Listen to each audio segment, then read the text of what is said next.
আজ তোকে লকআপে নিয়ে গিয়ে এমন শিক্ষা দেব, সারা জীবন হাত জোড় করে ক্ষমা চাইবার শক্তিটুকুও থাকবে না।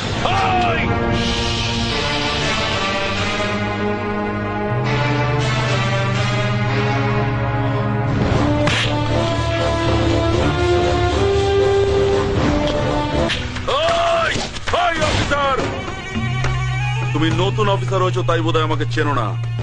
তোমার সিনিয়রের সঙ্গে কথা না বললে তুমি বুঝতে পারবে না আমি কে। নাও কথা বলো। এই যে মিস্টার পুলিশ অফিসার, পারলি পারলি সালা আমাকে আটকে রাখতে। আরে তুই কেন, তোর বাবারা কোনোদিন আমাকে আটকাতে পারেনি, বুঝেছিস? আরে পৃথিবীতে এমন কোন জেল নেই রে সালা যেখানে করি আমি মগজ ধোলাই, গরিবের বন্ধু আমি, বাপ দাদা ভাই